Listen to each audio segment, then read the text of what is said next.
Welcome to the Golfish Podcast. I'm your host, Amy Goodman. Every week on our show, we're going to bring you fascinating interviews with the families, coaches, caddies, and industry professionals of the PGA, LPGA, Champions Tour, and beyond.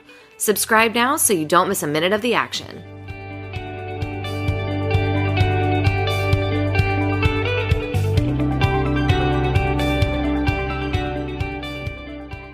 This week, we have Heidi and Ben Hulka. I was introduced to this fascinating couple by Scott Hamilton, and I'm so thrilled he was able to connect us. This fun-loving, newlywed couple travels the country supporting PGA professionals and their families by handling cross-country deliveries of clubs, gear, luggage, and so much more through their family company called Hope. Heidi and Ben give us a behind-the-scenes look at what it's like to work on the PGA Tour, Ben's dream job, and the story behind how it all got started. You don't want to miss this week's episode with a couple you can't help but love. Let's get started.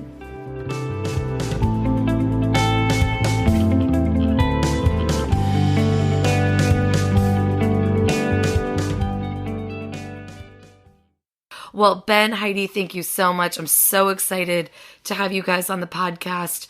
Obviously, I didn't want to cancel because y'all have one of the craziest schedules on tour. Oh, pretty crazy, yeah. We're actually driving to Florida tomorrow morning we're trying to leave our house at like 6:30 a.m., but hit the road by like 7 o'clock or so.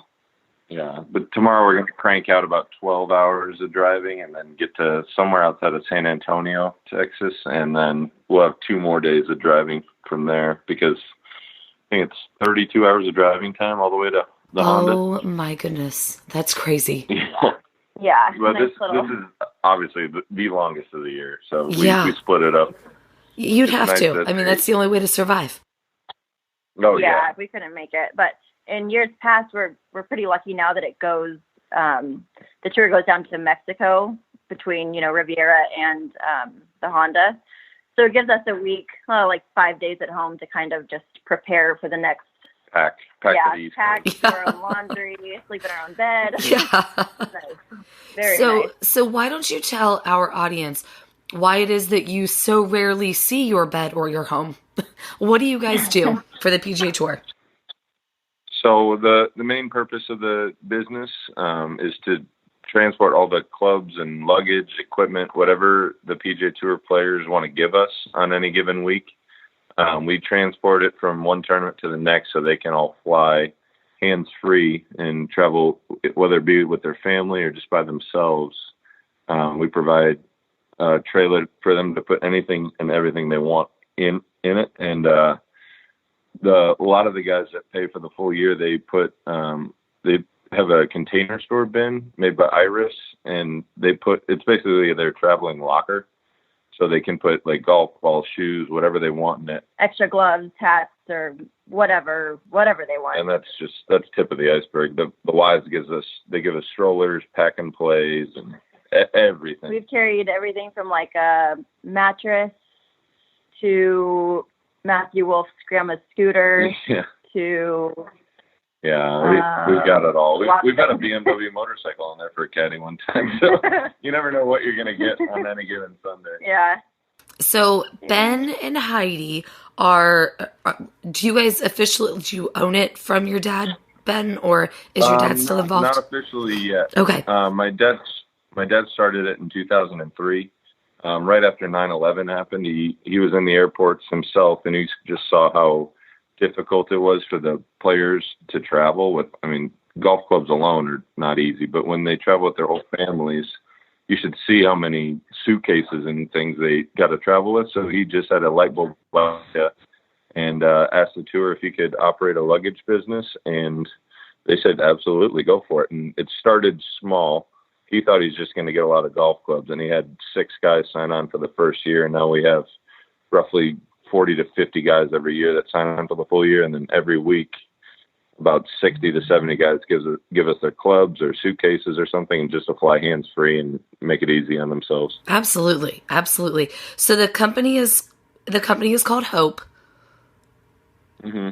Hulka's Overland Players Express. My dad's very proud of that one. I love it. He did a great job with that.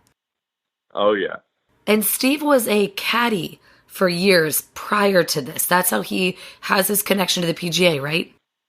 Correct. Yeah. So he's been a caddy since the 70s. I'm not sure which year he started, but I know he dropped out of U of I, Illinois, where my family and I were from.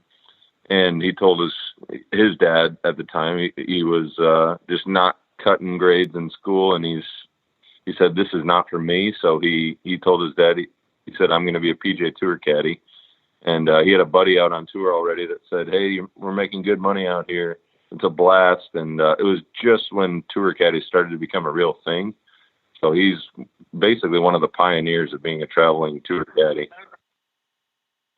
So what tours has he been on the PGA Tour his whole career?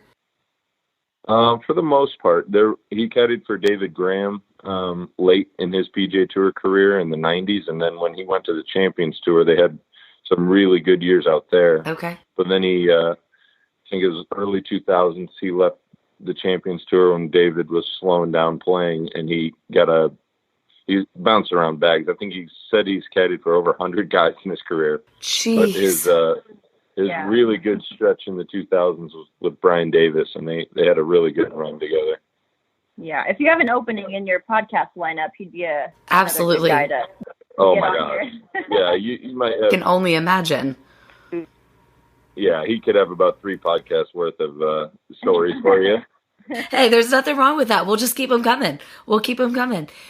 So, Ben, what was it like to have a dad that traveled? I mean, obviously, the PGA Tour has changed a lot, and the schedule has changed significantly. But when you were growing up, what was that like, seeing him leave or being able to see him on tour, see him potentially on TV? How did that form your love for the game? I think it probably plays into why I've worked in sports ever since I got into college as an equipment manager for the football team there at University of Arizona. Then I was an equipment manager for the Seahawks for 4 seasons and saw them win a Super Bowl. That was a blast. But now I'm doing the luggage thing for my parents and with my wife, and it's just so much fun. But watching him, being a kid growing up and being able to see your dad on TV, it just, I don't know, it gave you the fire to love sports. Like, even though I haven't played a whole lot of golf myself, but seeing him on TV and travel with the tour, it was just really cool. And then he'd come home. My sisters and I were pumped to see him. And then when he was home, he wasn't working because he had an off week, and we just got to spend a ton of time with him. So it was a blast. Yeah, that's a really big change for most people. Yeah, we'd be so happy to see him go back out on the road and then get to follow him along on TV, or like in the early days of ShotLink, we were able to watch online, but that was with dial-up internet. So things have changed a little bit. Yeah. That's funny. So y'all, how long have you and Heidi been together? A little bit over 4 years. 4.5 years now. We just got married in November 2nd. So congratulations. For about 3 months. Thank you. Yes, if anyone follows these two, check out their honeymoon adventures. They were amazing. I'm super jealous. They're going to become my travel agents. It looks so much fun. Heidi could have a travel agency on the side. So. You just follow my highlights on Instagram and book through that. But yeah, so it's funny because we've been working together for like the last 3 seasons. And everyone thought we were married for the last 3 years. Yeah, probably. We basically were for that amount of time. But now we're official. We're part of now. It's official. Club. Yes, exactly. So I'm surprised she stuck with me, making her travel all the road mile. That's what I was about to say. So Heidi, right? Heidi, how did he break the news to you that life with him would be on the road, traveling to all these tournaments, living out of a suitcase, meeting a lot of amazing people and doing a lot of cool things. But I mean, just an exceptionally atypical lifestyle. Yeah, so I actually didn't. I wasn't fully prepared for it. So when I was going to school up in Washington at Central Washington University, And I had just finished my degree in graphic design. Ben and I matched online on Hinge. And so we had been dating, but kind of long distance, like just a 3-hour drive back and forth. And so he was working for the Seahawks at that time. And we were both just trying to figure out like what the next step was. And I think at that point he was kind of ready to move on to the next thing from the Seahawks. And it was about the time that his parents were talking about retirement or maybe wanting to pass the business on. And so the timing of it just was perfect because I was done with college and ready for something new and exciting. And I always love a good adventure. So, That's so good. Here we are. Here you are. Yeah. And now, so Ben, you said y'all are originally from Illinois. Heidi, where are you originally from? So I'm from Central Washington, Quincy to be exact, population 100, I think. No, there's more than that, but very, very small town. Very small town. We have 2 stoplights and the McDonald's is kind of our claim to fame. So big agriculture. Okay, town. okay. And now y'all live in Phoenix? We do, Gilbert area to be exact. We bought a house 2 Julys ago, so it's coming up on 2 years being down here permanently. Yeah. How did y'all decide to go there? My whole family, I have 2 older sisters. They both went to University of Arizona, and I followed them there. And so when we all graduated, all 3 of us moved to Phoenix, and my parents just decided that it was the right time to move down here. So my whole family's actually relocated. Oh, wow. So like since my whole family's here and the luggage service, like the business works basically out of Phoenix, it was just the right idea. Yeah, it's a great central location too because there was an instance last, May, after the Dallas tournament, and we had to get some of the bins home to Phoenix, and we had a week off, so we were like, do we fly home and like leave the bins out, or do we just rent a van and drive them home? And so we were able to just rent a Tahoe, and drive these 2 bins from Texas to Phoenix. So it's convenient being in Phoenix and not like, up in Alaska or Washington or anything. So the whole West Coast swing. We started the year in Palm Springs, had 2 weeks on the road in California, then got to spend the whole week for Waste Management in our own bed, and then 2 more tournaments in California, and then stop here. So the whole first portion of the year really starts off slow for us, which is nice. Yeah, it's a good ease into the season. So when y'all go to Florida, 32 hours away, which is still mind-blowing to me. I will never, actually, I should go downstairs and apologize to my husband and tell him I will never complain about 7 hours to Atlanta again in my life. Like, all right, you win. Got it. That was a trip to the grocery store for us. Oh my gosh. That's not fun though. 7 hours. That's a long journey. It's just a hike and it's boring. Like to me, it's just like, well, we're on, and I don't know if you know Cincinnati to Atlanta, you're literally on the same highway the whole time. So there's just, it's just the same thing over and over. So y'all will head to Ohio's like Texas. There's just nothing to look at in between the cities. Yes, exactly. Just very flat, very flat. Mm-hmm. So when y'all get to Honda, how many straight weeks will you then stay on the road? We will be out for 6 straight, and then we'll get the luggage to Augusta for the Masters, unloaded on Monday, and then they're nice enough to let us leave the trailer there all week. But that's a week where we kind of skip town. We go to Atlanta, fly home for 6 days, and then get back on Saturday, and then load luggage on Sunday. So it gives us a nice little break in the season. 6 weeks on, 1 week off. Last year I did 9 straight. That was my longest stint. But this year I think everything's about 4 to 6 weeks, and then with we can't go to Canada and cross the border because it's such a hassle. We can't go to Japan for the Olympics. So every now and then there's a built-in week off for us, which is nice. Why skip Augusta? We don't skip it, but or like why don't you stay? I guess for the tournament. Yeah, our PGA Tour badges aren't good for Augusta, so everybody and their mother needs to get tickets to that tournament. It seems like so. We don't bother getting access to that one. Yeah, it's also a little bit spendy just to stay for the whole week. Yeah. I mean, even if we did stay for the whole week, our our miscellaneous jobs throughout the week aren't really needed, I guess you could say also. Like, during the week, we sell the Green Contours books for the players that Mark Long, he used to caddy for Fred Funk. He makes them along with all the yardage books. So we sell those for him. And he doesn't get to make them for Augusta because they don't use green reading materials there. And so that's one of the tests that we don't need to do that week. But then we pass out the Janet King towels for all the caddies, the AT&T towels for Jordan, RBC towels. So we put those in the bag room for them to grab. And then our weekly duties are kind of over at that point. Yeah. So we're able to get away for 5-6 days. Yeah. That's so fascinating. It's so funny because it is so expensive and the town is so overrun when that tournament comes into town, but no other time of the year.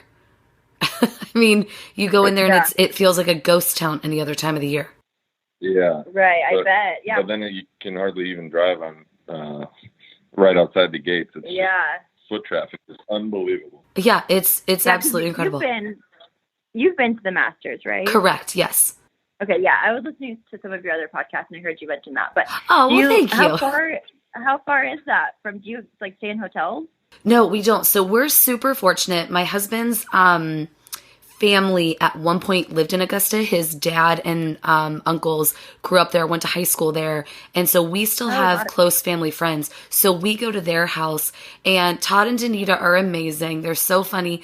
A lot of times they will take their vacation that week and they literally just open it up to any one of us.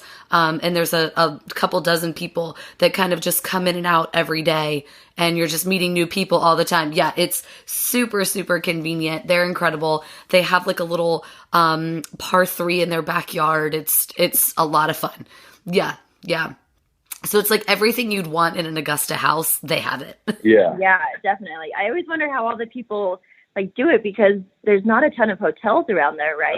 There's not a lot of options. So yeah, a lot of people will go to Savannah. They'll go to South Carolina and just like drive in. Oh wow. Yeah, yeah. And you know what? I will give it to Augusta. I know it is challenging for a lot of people to get in and out of the city and kind of manage the whole thing. In my opinion, they're one of the best in terms of spectator parking. I just feel like they have that figured out where, I mean, when we were in Phoenix just a few weeks ago, that was super confusing. I mean, we were trying to find it. There were all of these signs that were like, get off this exit, do this. And then we get there and all the signs stop. And there's advertisements for like an art show. And we're like, where do we go for the waste management? And they're like, oh, just keep going down this road. It's only like 2 things past the art show. And we're like, where did the signs go? Like, y'all have had signs since like Phoenix and Scottsdale. And once you get to find the parking, it's like, well, you just know where you're going, right? Like, no, we don't. Yeah. No one knows. No, it's a madhouse. That's... They just assume that everybody's Ubering and doesn't need to read. Yeah, right. Yes.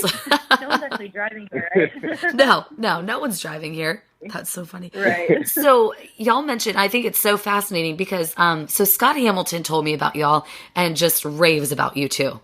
Oh, Scott is just the best. Yeah, shout out Scott. Yeah, he is amazing. He is just one of the most magical people I've ever met. But he just raves about you guys and was kind of telling my husband and I, Rich, some of the different jobs that y'all do. How did it go from Hope to the Janet King towels to the green readers? Like, how did all of that stuff like continue to come to fruition and add to what you're doing? Well, I think one of the Mary's a genius. My mom is a genius. One of the initial sponsors for the trailer, we had Amino Vital wrapped on the side, and they were the first basically towel company to see the marketing value in the caddies carrying the towels on TV, and so they passed out towels for free if the caddies and players used the product. Or if they wanted product, all they did was ask that they carry the towel with them. And by product, it was like energy packets, like electrolytes.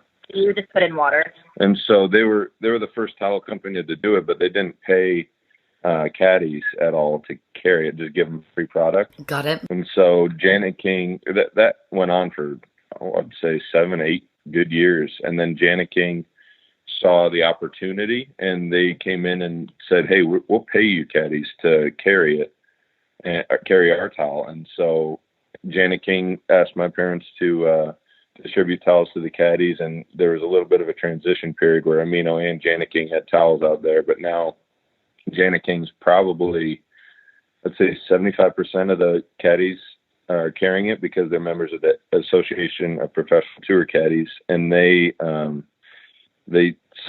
pay dues every year to be part of the association, and then Janet King gives the APTC a very good portion of money to just carry the towel, and they get points every week for it. So yeah, so we're like the middlemen.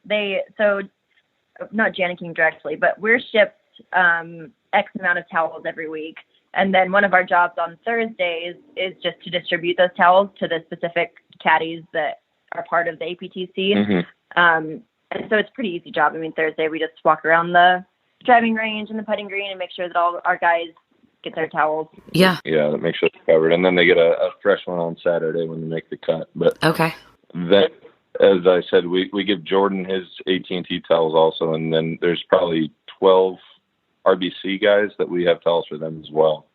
So I think companies just see how easy it is for their product to get out there, and they see how much ability that we have, or access, I should say, mm-hmm. to the players, and then they just ask us to not promote product, but disperse it. Get it accessible, right? Yeah. And you guys are familiar with Kyle Peters and Corey Connors, right? Yeah. He's awesome. Oh my gosh. So Kyle was just on the podcast. He was cracking me up. He had a video. I don't know if you saw. He caddied for his dad for his birthday. Did you see this? Oh my God. It's the sweetest thing. It's so cute. His dad only asked for him to caddy for him for his birthday. Like, so Kyle went out, and at the end of it, it's like toward the middle or end of the video, he's like holding a white towel, and he's like, well, it's not a Janet King towel, and it's just destroyed from like cleaning clubs and cleaning balls and stuff. And I'm like, what genius product placement. Like, you got it figured out. Yeah, no kidding. I mean, the logo's draped over the caddy's shoulders right when the player wins, and it gets so much valuable TV. So I don't know if you remember seeing like Paul Tesori with Webb Simpson at the Players back in 2018. Was that last year? Not last year. 2 years ago. Oh, yeah. Anyway, and he had the towel like draped over his shoulder. So it's moments like that, you know, they're on the, you know, it's a winning towel, it's on the winning bag. Yeah. You know, that brings a lot of great advertising. So. Oh, yeah, absolutely. Oh, that's so funny. What are some of the biggest changes? Just, I mean, obviously, Heidi, you've been in it full time for 3 years. Ben, you've seen this kind of go most of your life. What are some of the biggest changes you've seen in the business? Like specifically for your business? I think early on people didn't realize how convenient it was. So now, like, we didn't have the big container store bins that people could pay for to have on the trailer. So it was just golf clubs and suitcases in the very early years. And so now we get some of these container store bins are just so heavy, and some of the trainers have even upgraded to like these larger big Stanley bins. They're massive and they're really heavy, but like they just can put weights in there, stretching bands, foam rollers. Just people have seen the convenience, and like they're able to. One trainer travels with his own espresso machine in his bin, so that's hilarious. You just don't know. Yeah, you don't know what people need on the road, but like they find a use for it, and honestly, it's just our job to get it to point A from point A to point B. When it first started, and Ben can probably attest this more than I can, but it was a much smaller trailer. I mean, it was like how many feet was 16, the first trailer? I want to say. Yeah. 16? This is the shorty, and then now it's 30 feet. Yeah. It's probably doubled in size. The size of it and the, like, what we're hauling probably too, having the bins and making it a little bit easier for guys just to fill it instead of making it only golf clubs. I think that's changed a little bit. Yeah. I mean, the wives absolutely love us. I think. Oh my gosh, I can only imagine. Yeah. Yeah. The sales pitch we need to do these days is basically non-existent because the wives talk to each other and they say you cannot live without the Hulkas. Yeah. It's just so awesome to see how happy they are to get their stuff. And for some families, we deliver it to their hotel or house that they're staying at, and it just makes their life tremendously easy, especially Gary and Gabley Woodland. They just had twins, and they've got 4 kids now. And so, they're not wanting to go to the course on Monday to get all their stuff, but we deliver it right to them. I mean, we're, happy to drive it to your hotel room, and that way, like, we normally get there early Monday. It depends on the trip, but early Monday or mid-Monday. And some of the players don't show up till, like, Monday night, so their stuff is just waiting for them at their hotel room whenever they check in. So it's really hands-free then. And then we go and pick it up for them, for certain guys, Sunday after the tournament. So, and y'all, I mean, so that would mean, depending on who wins, obviously, y'all are the last people to get out of any city. Yeah. Sometimes, yeah. Our routine is usually leave at last putt. Yeah. On our tournament Sunday. Okay. It all kind of varies, though. I mean, we try to talk to all of the guys that we know, like, have stuff on the trailer that we need to, like, wait for. Mm-hmm. But any given week, like, the leader could say they want to send their clubs with us after the round. Then we're waiting. And then we're waiting for them. Trying to hunt them down in the interview tent and say, hey, can we grab those? Yeah. Can we grab those? We're just going to take those. We're just going to slip on out. Don't worry about it. Yeah. Don't mind us. Wear your golf shoes on the airplane, please. Yeah. Exactly. So where do you see the business continuing to develop? So you've talked about the wives, you've talked about changing the, like, everything that you've started carrying for people. What do you see as, like, the next chapter? So we've actually kind of talked about this just in, like, size and where do we go from here?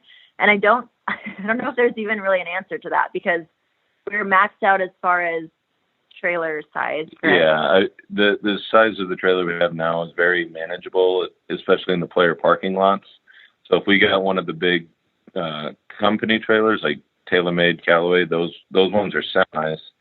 And for us to squeeze into the player lot to load Sunday, it's just not really manageable. And I'm not qualified to drive something that big. Oh, so Heidi, do you drive the 30-foot trailer? Yeah, I will be. Girl. Tomorrow. She's had a few stints, and so this is going to be her first big test. But I can do the straightaways. Yeah, she's great. Well, I will tell you this. We will never become competition because I don't like driving my own car, and I have a crossover. So you never have to worry about me, like, swooping in and being like, hey, I just showed up with my 30-foot trailer. Never going to happen. I'm just going to cheer y'all on. Like, yes, go Hulkas. That's perfect. That's great. We could use all the cheering we can get. Yes. I'll take it. The trailer we have now, though, it's got some really, really durable tires on it now. But the first, I'd say, 2 or 3 trailers weren't built for the weight that we're having on there. And so, like, we'd have some blowouts along the way. And now it's very sturdy, and it's just at the perfect size for us. So I guess my thought was, especially as you're seeing more women on the LPGA having families and not leaving the LPGA, like franchising, or you said you had siblings, like, could you see going into LPGA or Champions or Korn Ferry, or are there tournaments too spread out? Is there just not enough business just yet? Or yeah, I would say that's the biggest challenge. You nailed it with that first part. Is I think on any other tour they're a little bit more spread out. Is that right? Yeah. And a lot of more overseas stuff on the LPGA. Yeah. There is somebody, I'm not sure what his name is, but he does it on the European tour. But he rents his own U-Haul every time he wants to do it. Like, they're going Dubai to London, obviously he can't. But there's some tournaments where he just rents a U-Haul and provides the service, and does pretty similar to what we do. He just makes it easy for them. There's also somebody on the Korn Ferry.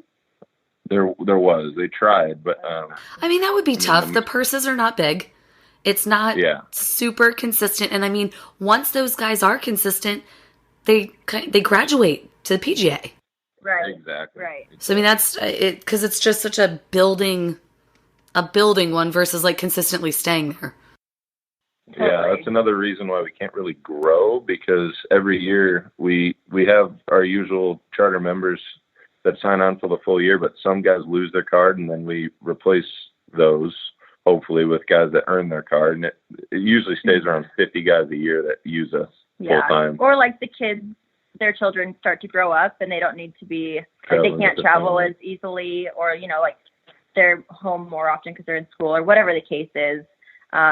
But, you know, there's always going to be new guys that are coming onto the tour that are new parents or, you know, new moms and dads that need all the help they can get, and we can haul their strollers. So make it a little bit easier on them. I love it. What are some of the, I mean, you said how much this impacts, especially the wives and how happy they are. I mean, do they come to you and do you just know, or are they coming to you and saying, like, you have no idea, like, what this has done for our family life, our psyche, our just being able to travel the way that some of these women and kids are with their husbands? Like, what are some of those stories that have come back to you?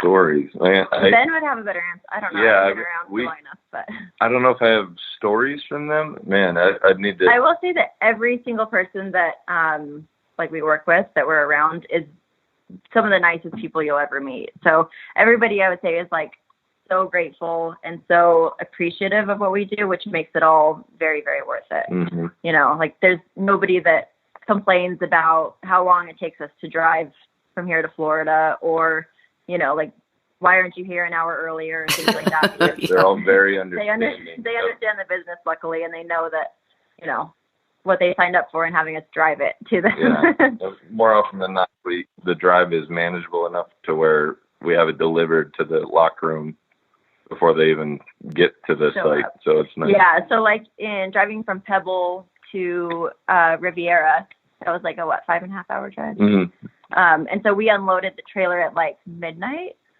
Yeah. Is that right? Midnight or so.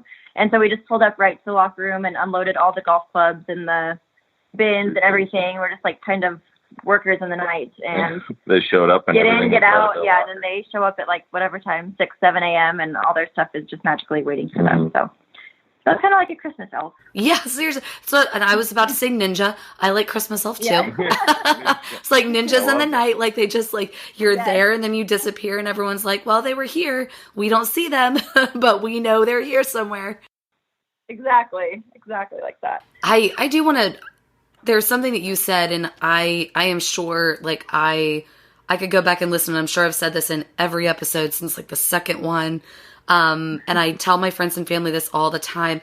I am so amazed and so impressed with how generous and caring and open people on the tour, like whatever tour it is, how wonderful and receptive they are to other people. I never anticipated how nice people would be about us starting a podcast last year, or when we decided to go to the Waste Management and met the people that had been on the podcast. I think we met everyone that was there that's been on the podcast. We got to meet, and it was unbelievable. And they were all introducing us to other people, and they were just so genuinely happy. Is that just all the time? I think it speaks to the PGA Tour. It's basically a traveling circus, but we're all family out there. Oh my gosh, everyone says that too. That's so funny. Scott really says it.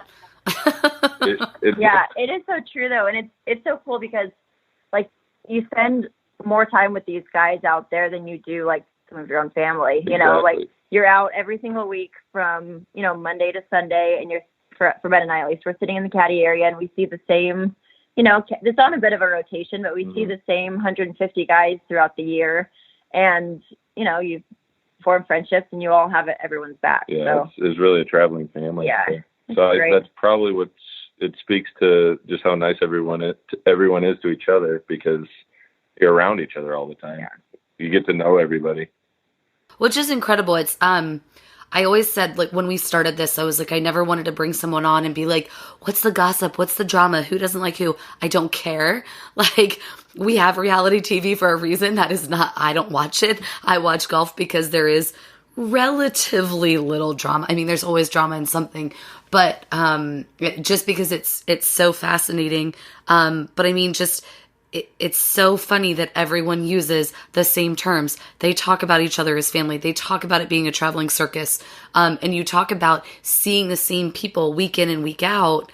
Is it tough when, I mean, obviously it's tough for a player and a caddy, but when you guys are seeing someone that is a client of yours, you see them lose their tour card.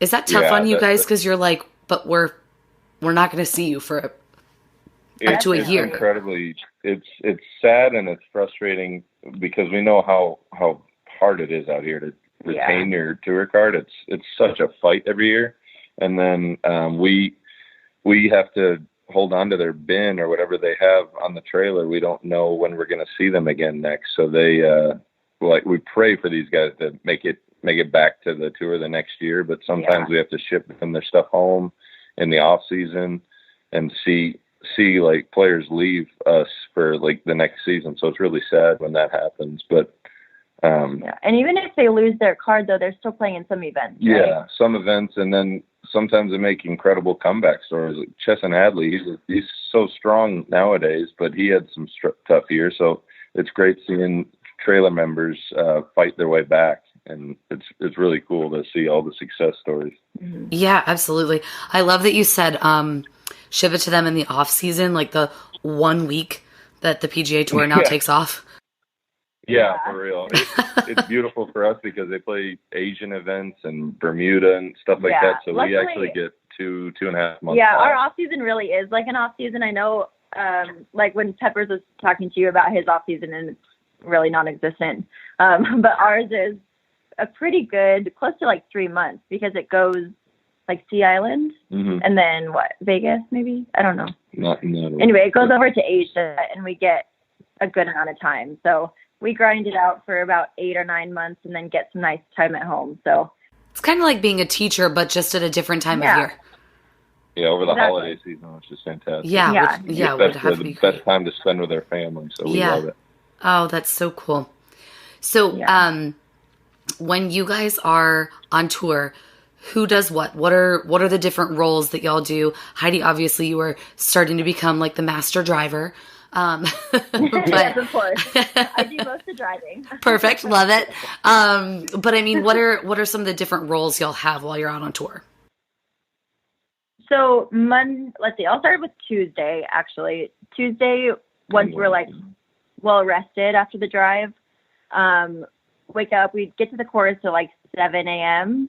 So from 7 to 2, we sell the greens books. So the Green Contours book that Mark Long gives us. So he's normally a week ahead. So he's shipping us Honda books right now. And then we get those and bring them to the course and sell those throughout the day. We do that Tuesday and Wednesday. And then Thursday, we start passing on the Janet King towels. And last minute greens books, yeah. And preferably we get those done Tuesday and Wednesday. Yeah, there's always some stragglers that buy them. Yeah, but that's okay.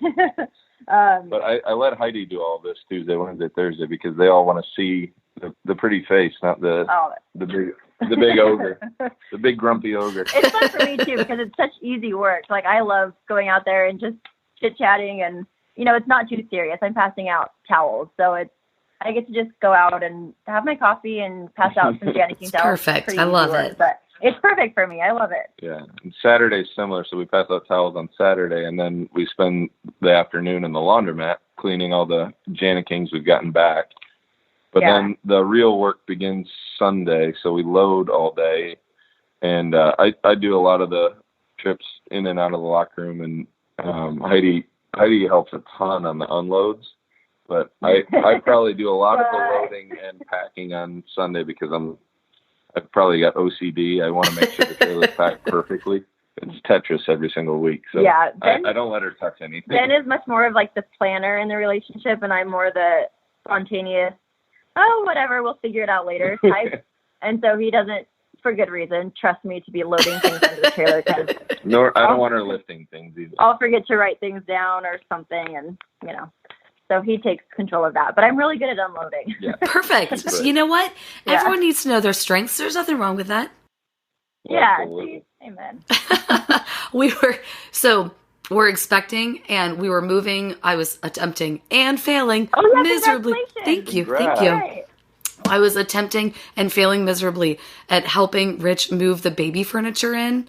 And I'm like, so remember when I used to be strong? We're not strong anymore. So who is coming over to help you finish this? Because it is not going to be me. Like, I was like, this is a disaster. And now that it's like up here, I'm like, okay, great. I can help you like rearrange it and make it look good. So Heidi, I'm with you. Like you do the things you're stronger at. It's fine. Yeah, exactly. You find your strengths and you stick with them. Yes. I love it. But so y'all worked a ton all week. But Heidi, you have some amazing photos on the course. So there's hopefully some downtime. Yeah, so we take Fridays off, which is a nice break from the course. But just because we're not at the course doesn't mean that like work stops. There's always, some text or phone call. Or if a guy misses a cut, we have to go to the course and put his stuff in the trailer or something. Something will keep us on our toes. Yeah, basically. yeah. But so we get a little bit of time off, and I mean, again, we're done with selling greens books at 2 p.m. every day, or on Tuesdays and Wednesdays. So we get a little bit of time to like explore the city and take those photos and do fun things. So it's not all so bad. Do you stay like when you have that time off? Do you stay on the course and watch golf, or you're like, I'm out of here?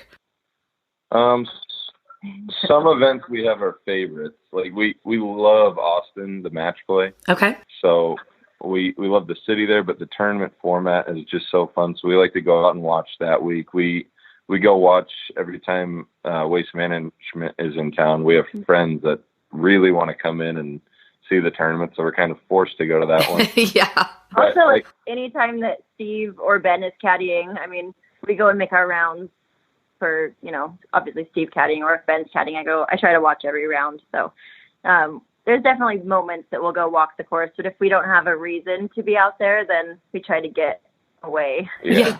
I don't blame you. It's a lot. It's a lot. I mean, it's like when you talk to caddies, it's like, so do you play, or like, do you get out to the course? And they're like, no, I just need a minute. Yeah. Like, this is a lot already. So, Heidi, I love you for bringing that up, because it's on my list to ask.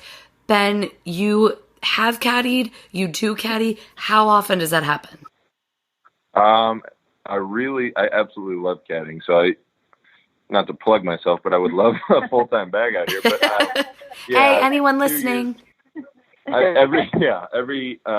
Every player in caddy knows for the most part that I'm always available on site. So I've been able to fill in quite a bit. Last year I caddied 8 times. Whether a guy was sick or hurting, or his caddy had something to do at home, I'm able to fill in. So I really like the fact that I can get jobs that way. And 2 years ago, I caddied probably 6 times, so it's always just a handful every year. But I caddied for Retief Goosen 5 times in 2018, and that was just a blast. He was last year before Champions Tour, and he was killing it. It was funny because it was a Thursday morning or Wednesday morning? Wednesday morning in San Antonio. Wednesday, and I was out selling greens book to somebody on the range, and I come back, I get a text from Ben that's like, hey, I'm going out with Retief for the Pro-Am, or something along those lines. Yeah. And I was like, okay, like, he's probably just filling in for the day, not a big deal. And then Ben tells me later that, like, Retief just walked into the caddy area and was like, hey, does anyone know of a caddy for the day? Yeah, and it's just me and Nick Taylor's caddy, Skillet, sitting in there, and Skillet looks at me and he's like, and just points without saying anything to me. And I'm like, yep, I can. I can do that. Let's do this. That's how that started. Yeah, it was great. But so, and that led into like six tournaments for that season. For Ben caddying for him. So yeah, it was a great little. Well, it seems like that's how everyone gets on a bag. It's they just happen to be right place, right time. They get a referral, whatever. They caddy for a couple weeks, and maybe it didn't turn into something that year, but then the next year, all of a sudden, it's like this full-time thing, and it's so fascinating how that happens. Yeah. Yeah, definitely. And like it's been said before, but it's such a small, tight knit group out there that, you know, everybody knows who's available, exactly. Who's working for who needs work, all of that stuff. So there's everyone kind of has each other's back. So everybody suggests each other, and it's very cool. I mean, some of these young players are bringing their teammate or their buddy up in the ranks. Yeah, like Xander and Austin. Yeah, exactly. Yeah. So you see new faces every year, but there's still a ton of guys that just travel with the tour. That's so cool. And are available. But I'm not out there to steal anyone's bags. It's nice that players know I'm not threatening anybody. I'm just out there to help. How often does your dad caddy? He's caddying this week in Puerto Rico for Brian Davis, but these days not so much anymore. Every time, if he's not caddying, he likes to have the weeks off at home instead of being out there with the trailer. So he's close to retiring. The last 3 years, I think he's been saying, "This is my last year out here." So he just can't. He's such a golf nut. He just can't get away. But like anytime he can caddy, he does, and he just loves it. Like that's his true passion. That's incredible. Yeah, it's cool to see him get bagged every now and then. Yeah. So they had some good TV time today. Yeah, they did. Brian Davis is playing well in Puerto Rico. Oh, cool. I only saw maybe like 30 minutes because I was in and out a lot. But the part that I did see, it was perfect timing because I saw Kyle and Corey. So I was like, hey, we know them. Yeah, isn't that so cool? He was playing really well. Yeah, they had a good day. Mm-hmm. Yeah. So, okay, where do you go from here? You go to Honda, you take the next 6 weeks and you take a little break. What does the rest of the year look like for you? I think we have it memorized at this point. Yeah, I probably could. We go to Hilton Head, to New Orleans, to Charlotte, to Dallas, to a week off for the PGA because they go to San Francisco. Yeah. And in that week off, instead of flying home to Phoenix, we're going to fly up to my family in Washington. So it's kind of like a week off, but we're still not really home. So, but it's great to see her family. Like the built-in off weeks, we pick and choose where we want to go. So that's kind of nice. Yeah. But I think after this 6 week in a row stint, I think every stint in between the weeks off are 4 to 5 weeks long. So nothing too crazy. Definitely manageable. Yeah, absolutely. Yeah, absolutely. They, Scott talked a lot about that in his episode, how he constantly is trying to get his players, especially ones that haven't won or are newer on the tour, to take a break after a few weeks, like 4 to 5 weeks. He's like, it's just too hard on your body. And I mean, I know y'all aren't going out there playing, but the amount of miles you're putting in on the road, I mean, it takes a toll. Oh, yeah. It does. Yeah, even without really realizing it, like, you know, you get settled into your hotel room for the week, like on Monday morning, and you think you have all your stuff together, and you got your protein shakes and all. You think you have everything together, but it still really wears on you. You know, it's not your own bed. You're it's never not your fully own. settled in. Yeah. You're thinking about Sunday when you have to repack your suitcase and get to the next place. Yeah. Yep. Absolutely. So you're never really at ease. Yeah. You don't have like your home coffee shop or your pots and pans or like all your normal stuff. So it definitely takes And to refocus on a tournament event every single week, like these players, they go through the gauntlet every single week because they got to think about an entirely different course. And it's the ones that play 4 or 5 weeks in a row. It's unreal. It's such a grind. Yeah. It's fascinating to watch. When we started this podcast, it was in like mid to late summer. Well, it was in June. And after the FedEx Cup, people were like, oh, well, you'll be able to get so many interviews because everyone will take a break until the Masters. And I'm like, they have a week off. Like, you have to work around some pretty bizarre schedules. But I don't think because football takes over and then the NBA takes over, if you aren't specifically looking to watch golf, you don't just really run across it during that stretch. Yeah, that's so true. Yeah, the fall events are forgotten things. Once football's around, it's unbelievable. You forget that golf is even happening. Yeah, and it's funny because, like, our world, of course, revolves around the PGA Tour. Like, we recognize all the names on the list. We know all the courses and everything. And I'm always shocked when like my friends have no idea that there's a golf event going on. tournament. It's like, are you kidding me? Yeah, I was like, you're not watching? I thought everyone was watching. Yeah, You didn't right. see what Webb Simpson did yesterday? Like, Yeah. what? Yeah. I'm just waiting for any of my girlfriends to get into golf. Like any of them. I'm like, someone please care about this sport as much as me. And they're like, no, Yeah. not doing it. You can text me. I'll be your Perfect. buddy. I know love you have it. something. Thank goodness. Because course. I think this was like right after, oh my gosh, it was right after the Masters 2 years ago. We went to a friend's house and we were playing a game, and it was like a famous person's game. And so everyone had to like write down a famous person. Well, Jordan Spieth is one of my favorite players. He was top of mind. Just saw him at Augusta. And I put his name in, and then you're supposed to like draw the name out and have people guess who it is or whatever. And Oh, that's hard. guys got it in 2 seconds. And I'm like, you guys, like, what? Stop it. How do you not know who these people are?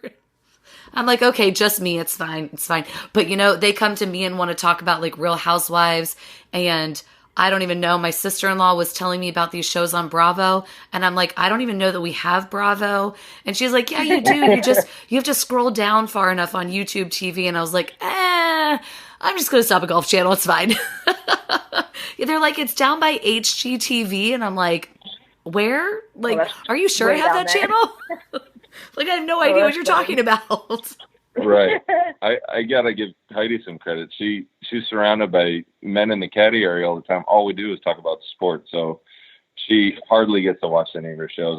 I do watch The Bachelor with her every I know. Monday. I forced Ben into being a Bachelor watcher just because I guilt tripped him into it. So, like, if we're watching golf all day, every day, and then basketball and college football Yeah, and every right, day, I'm like, okay, right.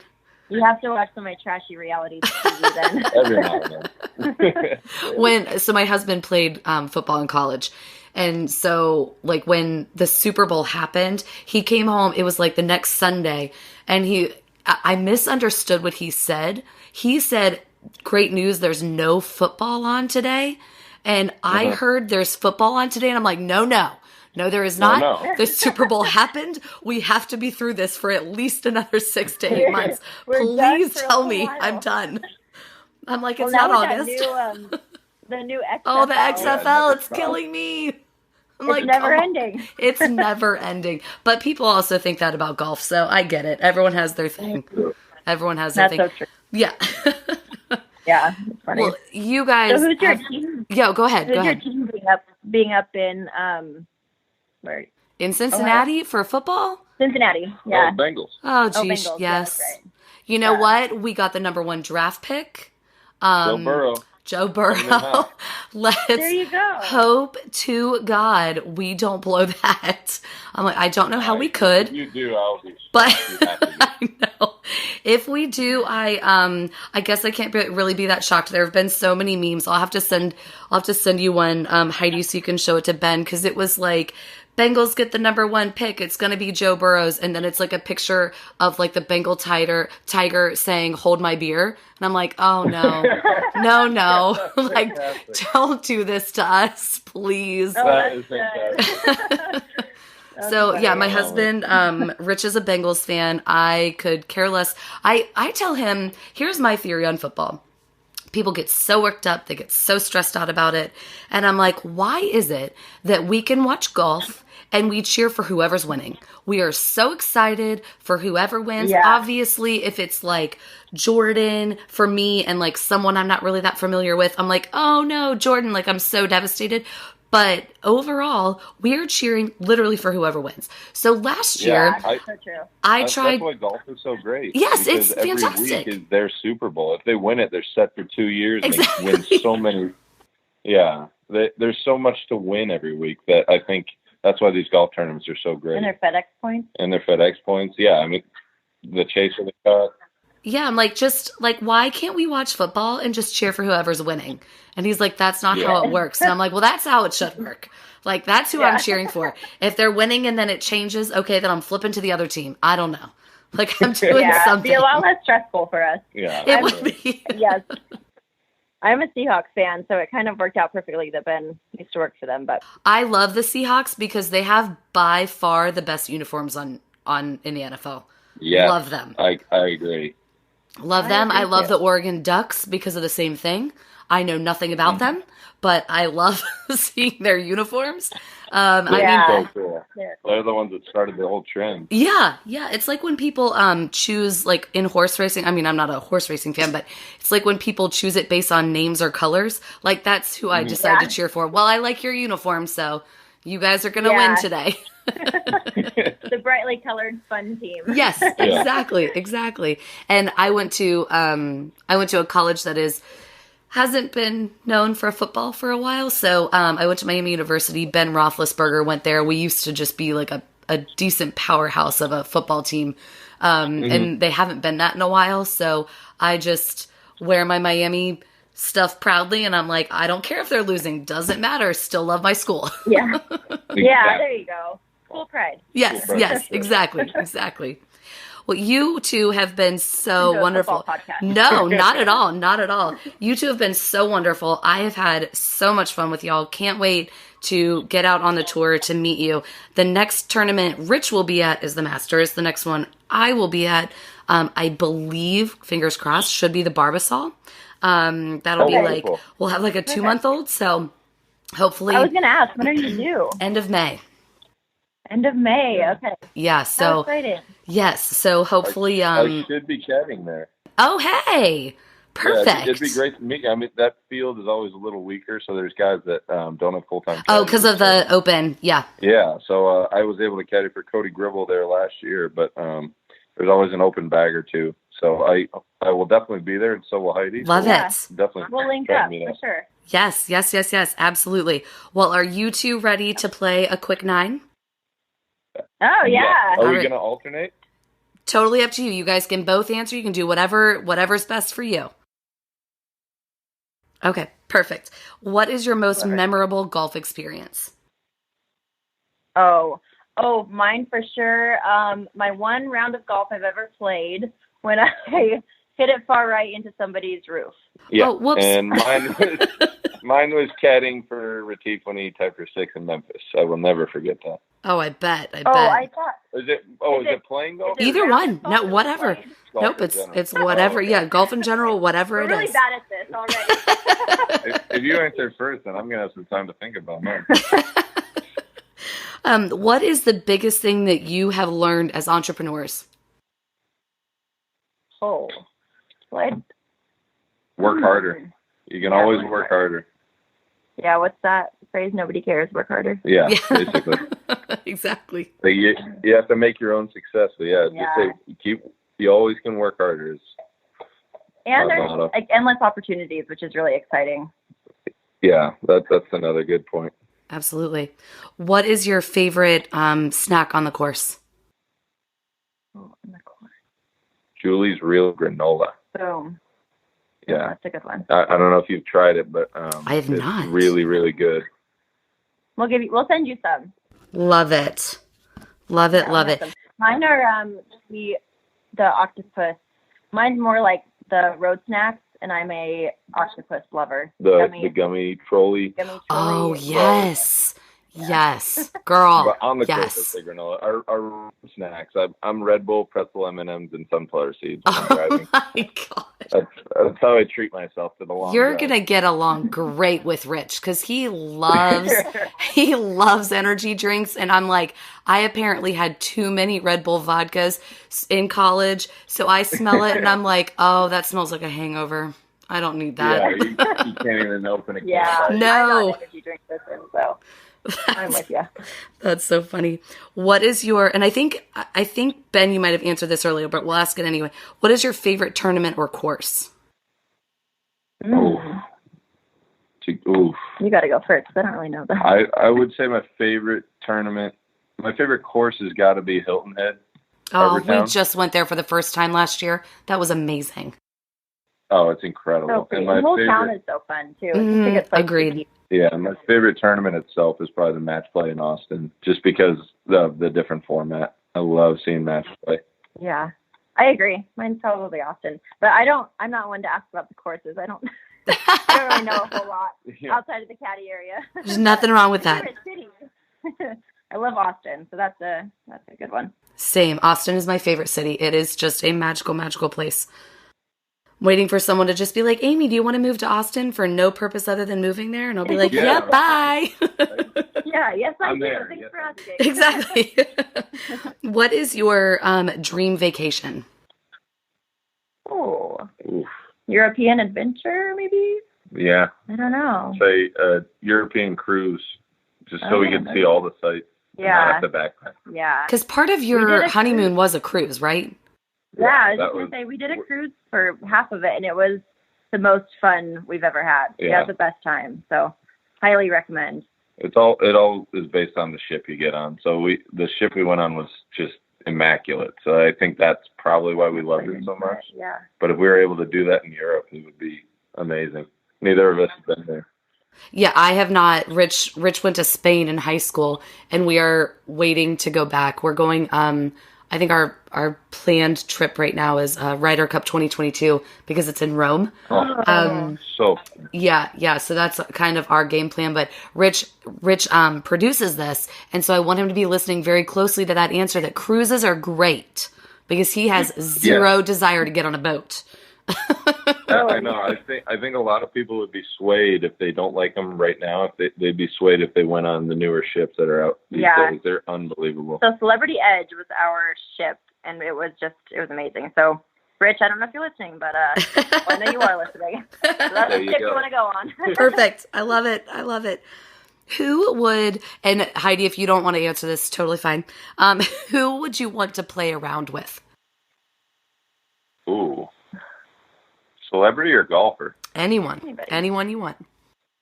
I'd like to play with probably Michael Jordan because I know he loves golf, and I'm a Chicago Bulls fan growing up there, so that would be pretty fun, I think. I had no idea he was such a big golf fan until we went to the Ryder Cup in Minnesota, and he was there on one, and everyone was going crazy for him, and I was like, oh, that's different. Like I think it's so fascinating how many professional athletes have gotten into the game of golf and made it just so different. He's a scratch golfer now. It's incredible. Yeah. Wow. Yeah. Yeah, It's amazing. It's really fun. It's going to grow the sport with all these big names. Or even like Larry Gerald. He was out. We saw him for the first time at Waste Management. He played in the Waste Management Pro-Am, Pebble Beach Pro-Am, and the Pro-Am in Riviera the week after. Crazy. He's a nut. Everywhere. Yeah. We when we were in Phoenix, we saw Patrick Peterson play in like an amateur event and then play again in the Pro-Am at Waste Management, and we were like, this is so fascinating. Like, it's just so cool to see an ambassador for the sport that isn't necessarily in the sport full time. I just think it brings a more human element to it. Yeah, definitely. What are your guilty pleasures while on the road? Like, how do you decompress? Especially if The Bachelor isn't on. I mean, what do you do if The Bachelor's not on? Yeah. Unfortunately, that's my go-to. Man, I like going to the movies. If Heidi has a week off and my dad's out or something, I love going to the movies. Even if it's by myself. I need to get away sometimes. That's awesome. Yeah. I'm a movie junkie. Yeah. Oh, see, again, you and Rich will get along great. He thinks it's blasphemy that I haven't seen, like, any of the movies that came out in, like, the 80s or 90s. And I'm like, I don't know what to tell you. Like, that wasn't a thing. Yeah. Heidi just stopped listening to me if I start quoting things. Oh. Yeah, so no. Ben loves to go to the movies, and I'm like, and he likes to go by himself, so there's no shame in his game. He'll just go and... Yeah, if there's something out in the theaters that I want to see, I don't wait for anything. Yeah. I don't blame him. Yeah, Rich is definitely a movie quoter all the time. And I'm like, he and his brother get together, and I'm like, oh, man, I have no idea what you're talking about, but I'm glad you're having a good time. Yeah. I mean, yeah, my stuff is all the same, like 4 movies that I can quote. So Same, my stuff yes. is stale. It's just Elf and nothing else. Yeah. That's true. Are y'all early birds or night owls? Oh. Early bird. One's an early bird, the other one's a night owl. Yeah, I'm a night owl because I just stay awake and watch Netflix or movies, and she wakes up at 5 a.m. every morning. Yeah, I'm an early riser, but Ben likes to sleep in the morning. Hey, nothing wrong with that. Nothing wrong with that. All right. Last question. And this can be anything. Like, what is your drink of choice? Alcoholic, non-alcoholic, whatever. Our what? Our Drink of choice. Yep. Oh, that is tough. Wow. So I'll start with quick 9, lady. I know. Hey, she's only played one round of golf. She gets, I mean, she might get hit for slow play, but it's fine. So I think if I'm out at dinner, like a formal enough dinner, it's a glass of... I'm going to say IPA. You cannot go wrong with IPA. It's a glass of agreed. Cabernet, or Cab Sauv. But then if if I'm at home, it's just water. Kind of boring. Very boring. But then if I'm on like a fun vacation, then I really like a margarita. Oh, okay. There you go. That's not very quick fire, but... That was not quick fire. Hey, but at least now I know where I need to be in terms of like the drink cart when I'm with you. So that's perfect. Yes. Exactly. Yes, you know all my favorites now. Yes. Where can we continue this conversation online? Where can our listeners follow you and see the fascinating adventures over the next 6 to 9 months? Oh, man. Probably mine or yours? Probably Mine's yours. at Heidi's very good at adding to her Instagram story. Mine's at Heidi Hulka on Instagram. I don't know my other handles by heart, but Instagram's probably the best. And I'm Instagram at bhulk44.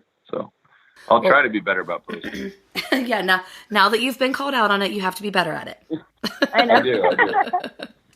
Well, we'll make sure to tag that in the show notes so everyone can follow along. Ben and Heidi, it has been an absolute pleasure. Rich and I cannot wait to meet you in July. But have a wonderful, safe trip to Florida, and best of luck with everything. And Ben, good luck with picking up some bags over the next couple months. Yes, thank you so much. Thank you so much, Amy. It was nice to meet you. Absolutely. Nice to meet you guys too. Okay, bye-bye. Night.